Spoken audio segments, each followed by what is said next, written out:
اعوذ باللہ من الشیطان الرجیم بسم اللہ الرحمن الرحیم بسم اللہ الحمدللہ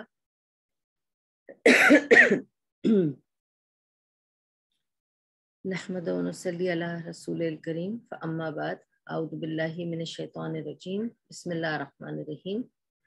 ہم کر رہے ہیں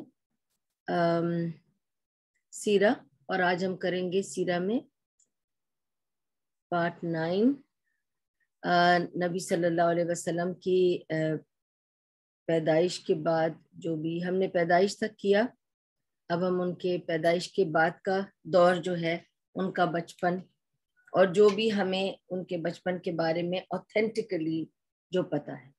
بہت ساری کتابوں میں بہت ساری نیوز ہے جو کہ اوتھینٹک نہیں ہے، تو ہم اس کو چھوڑ دیں گے اور ہم اس کے بارے میں ہم وہ ڈیٹیلز نہیں لیں گے. مجھے ایسے یاد پڑتا ہے کہ جب میں چھوٹی تھی اور میلاد النبی کی کتابیں تھیں،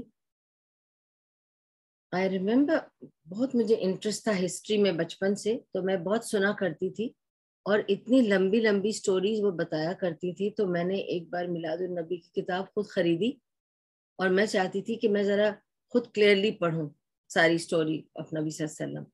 تو اس میں تو اتنی ساری ڈیٹیلز تھیں کہ ایسے ہوا تھا ویسے ہوا تھا، اور اتنے میریکلز کا بیان تھا، لیکن اوتھینٹک کتنا تھا وہ اب سمجھ میں آتا ہے. تو جو بالکل اوتھینٹک ہے، جو حدیث سے جڑ کے ملتا ہے، میں آپ سے صرف وہ ڈیٹیلز آپ کے سامنے رکھوں گی، ٹھیک ہے، جس کا مجھے کنفرم پتا ہے کہ یہ حدیث میں ہے، میں وہ ڈیٹیلز آپ کے سامنے رکھوں گی. اور جن ڈیٹیلز کے بارے میں کسی بھی قسم کی کوئی مجھے ڈیٹیلز نہیں ملی، بیٹر ہے کہ we don't talk about them because we are not sure کہ یہ کتاب میں فیبریکیٹڈ ہے، کیونکہ نبی صلی اللہ علیہ وسلم کی برتھ کے بارے میں بہت سارا کچھ فیبریکیٹ کیا ہوا ہے. تو we will not go into the fabricated details or stories, we will just go by the authentic stories. ٹھیک ہے،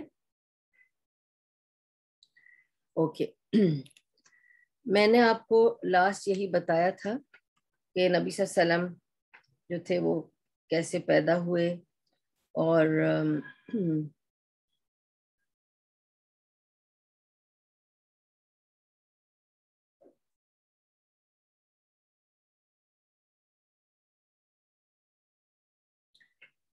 ہاں، میں نے آپ کو برتھ کے بارے میں لاسٹ بتایا تھا نا، تو آج میں آپ کو بتاؤں گی ان کے بچپن کے بارے میں. ٹھیک ہے، اب آپ کو پہلے تو یہ بتاؤں کہ اس زمانے میں جب نبی صلی اللہ علیہ وسلم کا جو زمانہ تھا اور جو اس زمانے کے حالات تھے، کیونکہ سب کچھ اس جگہ، ان کے کلچر، ان کے حالات پہ ڈیپینڈ کرتا تھا. اس زمانے کے جو حالات تھے اور جو کلچر تھا وہ یہ تھا کہ جیسے بچہ پیدا ہوتا تھا، especially in the noble families, especially in the families where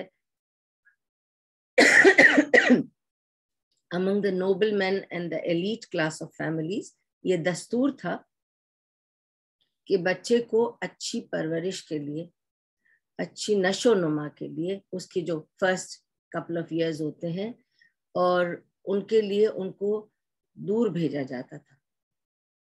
مکہ ایک شہر تھا، اور اس میں جو بھی ہے لوگوں کا آنا جانا تھا.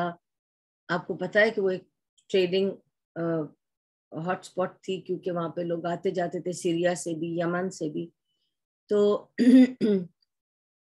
وہاں پہ لوگوں کا بہت آنا جانا ہوتا تھا. مارکیٹ پلیسز بھی تھیں، بازاریں تھیں، لوگوں کے گھر تھے کلوز بنے ہوئے. تو ان میں یہ دستور تھا کہ بچے کو دور بھیج دو تاکہ وہ شہر کی دھول دھماکے اور یہ سب مصروفیات کی زندگی سے دور جائے، اس کو کھلی آب و ہوا میں اچھی نشو و نما ملے، اور وہاں وہ صحیح سے ایک پیور کلین ایٹماسفیئر کو لے کے وہ شروع کرے تاکہ اس کی امیونٹی زیادہ اچھی رہے. ٹھیک ہے، اچھا. اس کے علاوہ یہ تھا کہ اس کی بھیڑ بھاڑ سے ہٹا کر بچے کو پالنا، ٹھیک ہے، تاکہ اس کی امیونٹی بلڈ اپ ہو جائے. اس کے علاوہ اس کے اندر سٹیمنا بلڈ اپ ہو جائے. اب میں نے سٹیمنا کی کیوں بات کی، کیونکہ جب ایک آدمی دھول مٹی کی جگہ پہ اور جہاں اسموک ہو یا کام چل رہا ہو, آتے جاتے ہو لوگ, ادھر کی امیونٹی کم ہوتی ہے. لیکن اگر آپ تھوڑا سا باہر چلے جائیں, جیسے ہم ہل اسٹیشنز کیوں جاتے ہیں, کیونکہ وہاں کی آب و ہوا صاف ستھری ہوتی ہے, پیور ہوتی ہے. وہاں پہ کیونکہ پہاڑیں ہیں, دور ہے جگہ, لوگوں کے گھر دور دور ہیں, اس سے فرق پڑتا ہے. اور اگر آپ کہیں بھی ایسی جگہ پہ جا کے رہیں آب و ہوا کی اس کے لیے تازگی کے لیے, تو وہ بہترین ہوتا ہے. ٹھیک ہے. اور اس کے علاوہ besides the pure environment, جس کی وجہ سے ان کو دور بھیجا جاتا تھا تاکہ وہ ایک پیور انوائرمنٹ میں ان کی نشو نما ہو, اس کے علاوہ یہ تھا کہ اور یہ بھی میں بتا دوں آپ کو کہ یہ ایلیٹ فیملی اور نوبل مین جو تھے مکہ کے, وہی کر پاتے تھے. کیونکہ آپ سوچئے نا, آرڈینری لوگ تو اس طرح نہیں افورڈ کر پاتے ہیں نا. وہ لوگ تو جیسے بچہ پیدا ہوگا اپنے پاس ہی لے کے پالیں گے, کیونکہ ان کے پاس اتنی نہیں افورڈیبلٹی ہوتی تھی کہ وہ ہائر کریں کسی دائی کو اور اس کو اتنا خرچہ دیں 1 سال 2 سال تک کا, تاکہ وہ اس کو پالے پوسے, دودھ پلائے, اس کا خیال بھی رکھے. ٹھیک ہے نا. تو قریش کے قبیلے میں یہ دستور تھا, کیونکہ وہ اپر کلاس قبیلہ تھا. ان کے یہاں یہ دستور تھا بے شک کہ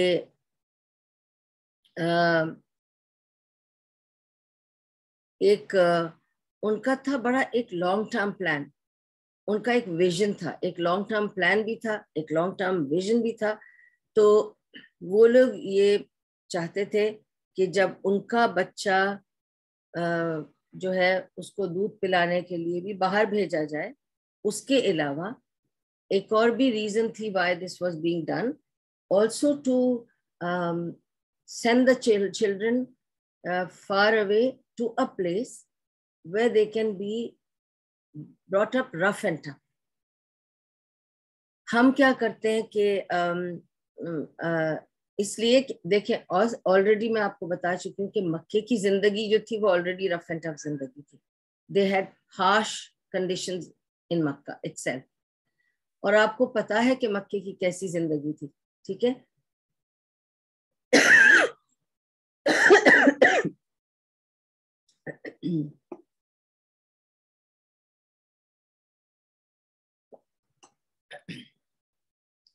تو مکے کی تو آلریڈی زندگی بڑی ہارش زندگی تھی. اس کے باوجود ان کو کیوں بھیجا جاتا تھا ایسی جگہوں پہ, تاکہ جب وہ وہاں رہیں گے ہارش انوائرمنٹ میں, کھلی جگہ میں, ایک تو یہ بھی تھا کہ وہاں کے جو سٹی لائف ہوتی ہے اس میں ہماری لینگویج مکس اپ ہو جاتی ہے. ٹھیک ہے. اگر آپ کو کوئی بھی لینگویج آپ لے لیں, جو سٹی کی لینگویج ہوگی نا, اس میں بہت سارے انگلش ورڈز ہوں گے. ہم صحیح والی اردو نہیں بولتے. ٹھیک ہے. اگر صحیح والی اردو بولنا ہے نا آپ کو, آپ گاؤں چلے جائیں. آپ گاؤں جائیں گے نا تو وہاں وہ لوگ انگلش بولتے ہی نہیں ہیں, تو وہاں کے لوگ جو ہے بالکل صحیح والی اردو بولتے ہیں. اگر آپ بچے کو وہاں چھوڑ دیں تو وہ والی اردو پکڑ لے گا. بالکل اسی طرح وہ لوگ کیا کرتے تھے کہ کچھ قبیلے تھے who are really thick into their language, بہت authentic language بولتے تھے. اور وہ قبیلے کے لوگ جو بالکل authentic language بولتے تھے اور مطلب باہر رہتے تھے, suburbs کی طرف رہتے تھے اور ڈیزرٹ میں رہتے تھے, کھلی آب و ہوا میں رہتے تھے, and they were maintaining the culture. ان کے پاس بھیجا جاتا تھا ان بچوں. وہ عورتیں جن کو بچہ پیدا ہوتا تھا ان کو چانس ہوتا تھا کہ وہ آ کر یہاں شہر میں آئیں, مکہ میں آئیں, اور یہاں سے جو رچ ٹرائبز مین ہیں ان کے بچوں کو وہ اڈاپٹ کریں. اڈاپٹ ان دا سینس ان کی وہ لیں, فاسٹرنگ لیں. تو پھر وہ ماں جو بچہ اسی وقت اس سال پیدا ہوتا ہے, she was eligible to come. وہ جاتی تھی, جو ساری ایسی مائیں ہیں, وہ قبیلہ پورا ہے ایسا, ادھر سے وہ مائیں آتی تھیں. پھر وہ سارے جو بڑے بڑے ٹرائبز مین ہیں ان کے یہاں پتہ کرتی تھی کہ کسی کو بچہ ہوا ہے, کسی کو فاسٹرنگ کی ضرورت ہے, تو ان سے بچہ گود لیتی تھی اور یہ واپس اپنے گاؤں یا اپنے ڈیزرٹ میں چلی جاتی تھی. اور پھر وہاں جا کر یہ لوگ بچے کو دودھ پلاتے ہیں اور فریش آب و ہوا میں پالتے ہیں اور بالکل خالص زبان بولتے ہیں، اور ان کا کھانا پینا سب خالص ہوتا ہے. اور ادھر یہ ہے کہ لوگوں کا مکس کم ہوتا ہے کیونکہ وہاں لوگ اور آبادی کم ہوتی ہے اور لوگوں کا آنا جانا وہاں نہیں ہوتا، تو بچے کو اچھی امیونٹی ملتی ہے. کیونکہ دیکھیں جتنا بچہ کم بیمار پڑے گا بچپن میں اتنا وہ زیادہ اچھا پروان چڑھے گا بعد میں. اگر آپ کی فاؤنڈیشن مضبوط ہوگی تو پھر باقی سب خیر ہے. آج کل تو بہت ماڈرن ہو گئے لوگ، تو بچہ پیدا ہوتے ہی باہر کے گھومنے پھرنے لگ جاتے ہیں، لیکن اس زمانے میں بہت احتیاط کی جاتی تھی کہ یہ باہر کی آب و ہوا میں ہم بچے کو لے کر ایکسپوز نہ کریں کہ بچہ بیمار ہو جائے. ریزن یہ تھی کہ اس زمانے میں انوکولیشن، ویکسینیشنز یہ سب تو تھا نہیں، ڈاکٹرز نہیں تھے کہ بتاتے، تو جو ان لوگوں کی ریٹ آف سروائیول تھا for a new born child was very poor in those days. اکثر و بیشتر لوگ بچے پیدا کرتے تھے اور بچے پیدائش کے فوراً بعد گزر جاتے تھے. آج ہم کو پتہ چلتا ہے کتنے بچے پیدا ہوتے ہیں اور پیدا ہوتے ہی یہی ڈیٹیکٹ ہوتا ہے کہ they have got jaundice or they have got certain confusions. تو آج کل ہمارے پاس اس کی کیئر ہے، اس زمانے میں ایسی کوئی کیئر نہیں تھی. تو جیسے ہی پتہ چلتا تھا کہ بچہ پیدا ہوا اور اسے کچھ ہوا ہے، بخار چڑھ گیا ہے اور کچھ بخار اتر نہیں رہا ہے، کیونکہ دیکھیں جب بھی باڈی میں انفیکشن ہوگا body fights with fever. Okay, it's a natural reaction. اور اگر وہ فیور کو کنٹرول نہ کریں اور اس انفیکشن کو کنٹرول نہ کریں تو پھر اگر بچہ بہت چھوٹا ہے، 1 دن کا ہے، 2 دن کا ہے، تو زیادہ سروائیو نہیں کر پائے گا. سو اس زمانے میں پیدا ہو کے بہت سارے بچے گزر جاتے تھے. This was the reason. اور کیونکہ یہ تھی ریزن تو جو افورڈ کر سکتے تھے وہ اپنے بچوں کو بہتر امیونٹی، بہتر اسٹیمنا دینے کے لیے باہر دائیوں کے پاس ایسے قبیلوں میں بھیجتے تھے جہاں کی زبان اچھی ہو، کلچر پکا ہو، اچھے لوگ ہوں، اور ان کی بھی ایک کلاس ہوتی تھی. they were poor Kabila, but they were maintaining the culture. They were speaking very good language of Arabic. It was not a mix. اور میں جو یہ کہہ رہی ہوں نا کہ language was not a mix، آپ ہی دیکھ لینا ہماری لینگویج میں کتنی ہم انگلش بول لیتے ہیں. ایون نیوز پیپر پڑھیں آپ اگر اردو کا، اس میں کتنے انگلش ورڈز کو اردو میں لکھا ہوتا ہے. اوکے، تو شہروں میں جا کر زبان جو ہے وہ مکس ہو جاتی ہے.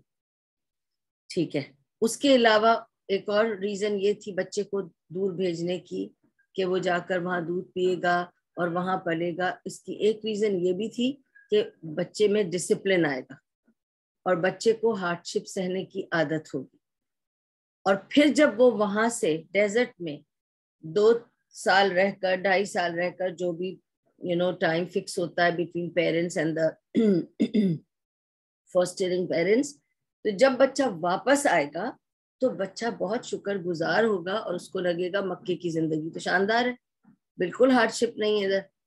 ٹھیک ہے نا. تو انہیں پتا تھا کہ ہارش ہیں ہمارے لیونگ کنڈیشنز. اگر ہم بچے کو وہاں بھیجیں گے، وہاں جب رہ کر آئے گا تو اس کو یہاں پہ بہت اچھا لگے گا، اس کو لگے گا بہت ہی شان والی زندگی میں گزار رہا ہوں. ٹھیک ہے. اچھا، اور اس کے علاوہ there was another big reason. اس کے علاوہ the big reason was that they wanted to avoid pampering the child. اب آپ دیکھیں ان کی یہ تربیت کا کتنا بڑا ایک پہلو ہے جو ہم کمپلیٹلی مس کرتے ہیں.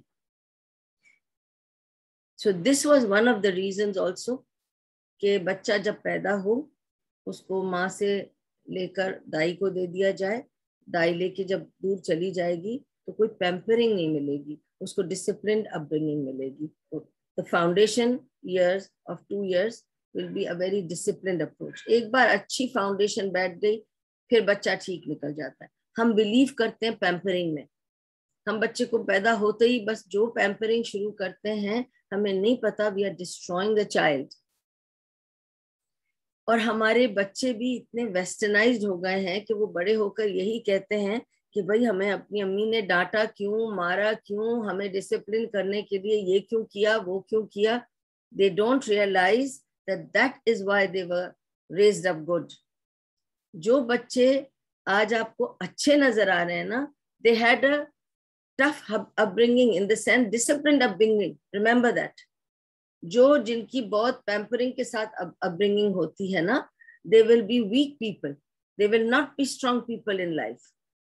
جو لوگ یہ بہت ضروری پہلو ہے سمجھانے کا, اور اس لیے کہ جب ہم نبی صلی اللہ علیہ وسلم کی زندگی کر رہے ہیں, ہمیں یہ دیکھنا ہے کہ نبی صلی اللہ علیہ وسلم کا بچپن کیسا گزرا, پھر ہمیں سمجھ آئے گا کہ ان میں مضبوطی کیسے آئی.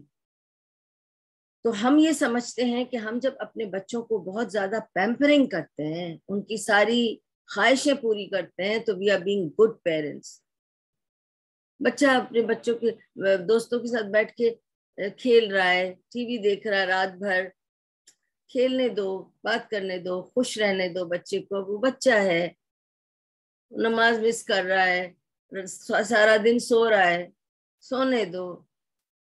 ہم ایسے ہو جاتے ہیں نا اپنے بچوں کے ساتھ, تو ہم اپنے بچوں کو پوائزن پلا رہے ہیں, ان کی لائف میں ہم ڈیمیج کر رہے ہیں.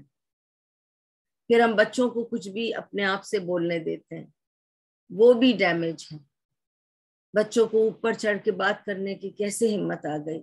اس زمانے میں کوئی اپنے ماں باپ کے ساتھ اس طرح بات نہیں کر سکتا تھا, بیکاز ان کی تربیت ہوتی تھی.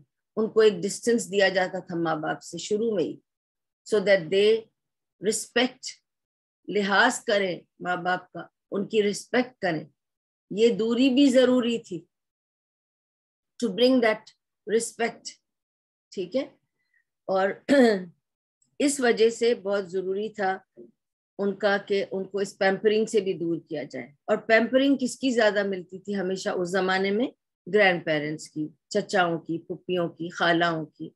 تو نانا نانی اور دادا دادی, okay, they are the poison pills here in this. جو سمجھ میں آتا ہے اسی جو وہ بتاتے تھے کہ اصل میں ایسی بات ہے ہم نے سنی ہوئی ہے نا کہ اللہ تعالیٰ نے دادا دادی اور نانا نانی پیدا ہی اس لیے کیے ہیں تاکہ وہ بچے کو وہ پیار دے سکے, کیونکہ ماں باپ تو سختی کر رہے ہوتے ہیں, ڈسپلن کر رہے ہوتے ہیں. پھر نانا نانی اور دادا دادی بائی دیٹ ٹائم وہ اس لیول سے گزر چکے ہوتے ہیں, تو ان کو اس بچے پر ترس آتا ہے, اور وہ زیادہ ہی جو اپنے بچوں کے ساتھ سختی کی ہوتی ہے نا, وہ ان کو یاد آتی ہے, اور وہ اپنے گرینڈ چلڈرن کے ساتھ زیادہ ہی پیار کرتے ہیں. ہمیشہ دادا دادی اور نانا نانی اپنے بچوں سے, اپنے گرینڈ چلڈرن سے بہت پیار کرتے ہیں. تو اب کیا ہوتا ہے, اس کی وجہ سے ان کی ڈسپلن میں خرابی ہو سکتی ہے. وہ پیمپرنگ بھی ان کے لیے کبھی کبھی نقصان دہ ثابت ہو سکتی ہے. ٹھیک ہے, تو اس وجہ سے ان کو اس پیمپرنگ سے بچانے کے لیے ان کو دور رکھا جاتا ہے, تاکہ جب وہ واپس آئیں, مہمانوں کی طرح آتے ہیں, ملتے ہیں, چلے جاتے ہیں واپس اپنی دائی کے ساتھ. اس میں جب ان کی جو فرسٹ کپل آف ایئرز ہوتا ہے, وہ ان کی نشو نما پکی ہو جاتی ہے. ٹھیک ہے, they are being brought up with love. Of course وہ جو دائی ہے وہ بہت پیار کرے گی, لیکن ڈسپلن کے ساتھ. ٹھیک ہے, because she is a poor woman and she has other things to do. She will feed you and she will let you play, and there will be only the tribal children to play with. وہاں پہ آپ کے چاچا چاچی, نانا نانی, دادا دادی, یہ سب پیمپرنگ نہیں ہوگی. تو آپ زیادہ جلدی ڈیولپ کریں گے اپنے آپ کو. ٹھیک ہے, آج ہم یہ سنتے ہیں اکثر, اوکے, میری بھی نظر سے گزرا ہے, میرے فیملی میں بھی اور آؤٹ سائڈ دا فیملی بھی, کہ بہت سارے بچے آپ دیکھیں گے وہ اپنی ماؤں کو نہیں چھوڑتے. Especially these days you will see, you will hear people telling you کہ بس بچہ میرا مجھے چھوڑتا نہیں ہے, بس میں تو اس کو پکڑ کے کھانا پکاتی ہوں, پکڑ کے بس میں سارے کام کرتی ہوں, پکڑ کے باتھ روم جاتی ہوں, بس مجھے میرا بچہ چھوڑتا نہیں ہے. یہ کیسے ہوا؟ یہ اس لیے ہوتا ہے کیونکہ ہم لوگ بہت ویسٹرنائزڈ ہو گئے نا, تو ہم یہ صرف سمجھتے ہیں کہ ماں کو بچے کے ساتھ صرف بانڈ ہونے کے لیے سارا وقت بچے کو اپنے سے لے کے چپکائے رکھنا ہے. چھوڑ دیں تھوڑی دیر, روتی رونے دیں, روتا ہے رونے دیں, تھوڑی دیر کی بات ہے, اس کے بعد بچے کو خود کو چپ کرانا آئے گا. I've seen children crying and falling asleep, but don't make them cry. I'm not asking you to do those things because I can't accept it. I cannot,